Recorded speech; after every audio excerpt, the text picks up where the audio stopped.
from having a gun pointed to his head to freezing at 0 degrees. These are 7 times Ash almost died in Pokemon. I gotta start by telling you the time that Ash almost got smoked by Inti. In fact, it was this little girl that saved Ash from death. I mean, it was kind of her fault Ash almost died in the first place. You see, in the 3rd Pokemon movie, Spell of the Unknown, Molly, who lost her dad to the Unknown, told Inti, this illusionary Pokemon created by the Unknown, that she wants to have a mom after she saw Ash and Delia on this funny-looking laptop. So Inti whooshed towards Ash and Co., crystallizing the ground as it ran, swooped in, hypnotized Delia to think she is Molly's mother, took her, and took off before Ash could say, "Hey, that's my mom!" Filled with rage, Ash and his friends embarked on an adventure to rescue Delia from the claws of Molly and the Unknown, only for them to find it so difficult to penetrate the defense of Inti. At some point, Ash even admitted that Inti is quite strong, but then said that he refuses to lose to an illusion created from a little girl's imagination. Well, too bad, because that made Inti get so angry to the point of beating Pikachu to a pulp and almost killing Ash at the same time. Either that or Inti just wanted to protect Molly so badly. Damn, this fall would have killed Ash if Charizard didn't come to the rescue. And even after Charizard rescued Ash, Inti almost killed Ash again by headbutting Charizard towards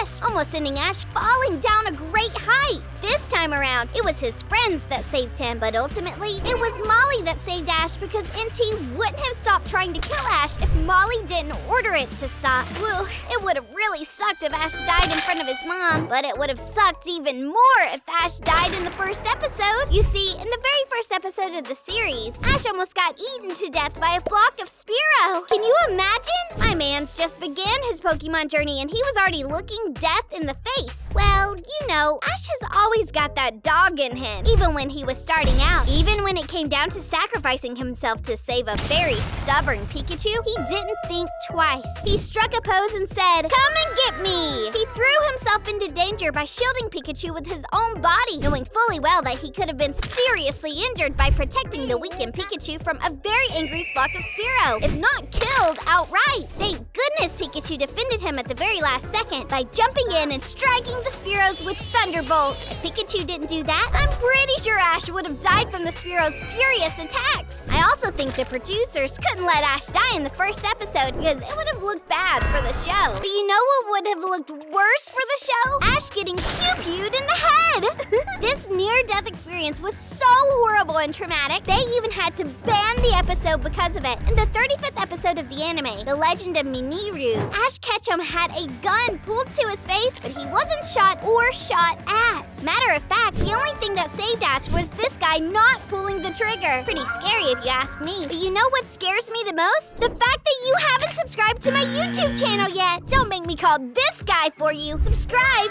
now!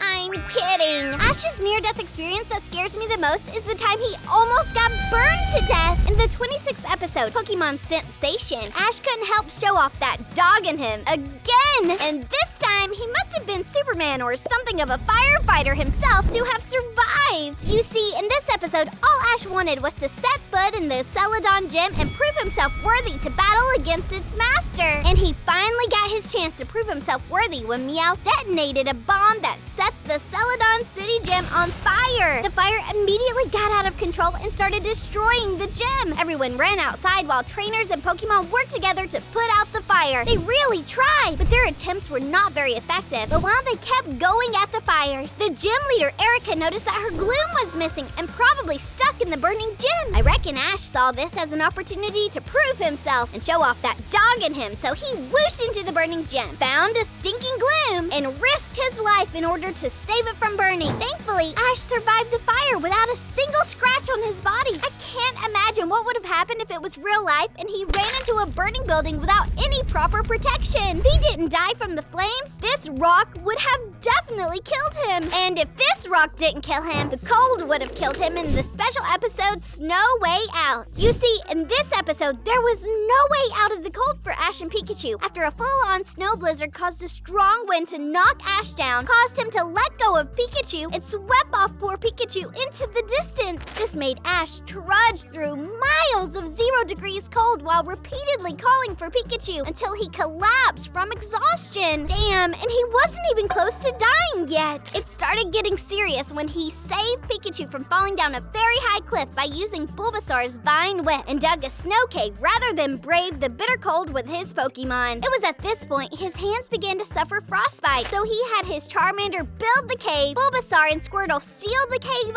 off, and Charmander keep them warm by making its tail flame more intense. It got really grave when Charmander's tail flame started to weaken from trying to keep everyone warm. So Ash decided to risk his own life by forcing all of his Pokemon to go back into their Pokeballs, realizing that it's the best way for his team to stay warm. All except Pikachu go back into their Pokeballs, and as the time passes, Ash and Pikachu start freezing to death. And what did Ash do? He took off his jacket and wrapped his Pokeballs inside, all to keep the Pokemon who were inside the Pokeballs warm. Even when the snowstorm broke through the snow cave, Ash ran over to the hole and sat in front of it to block the snow from coming in. If all of Ash's Pokemon didn't leave their Pokeballs to huddle up with Ash and keep warm together, Ash would have frozen to death. This just reminds me of the time that Ash almost froze to death in outer space. This time, it wasn't to keep his Pokemon warm, it was to save Victini. See, in the Victini movies, Ash developed such a strong bond with Victini, so when it came down to Ash saving himself or Victini, Ash chose Victini. Wait a minute, did I just have a deja vu, or did I talk about this death in my previous video?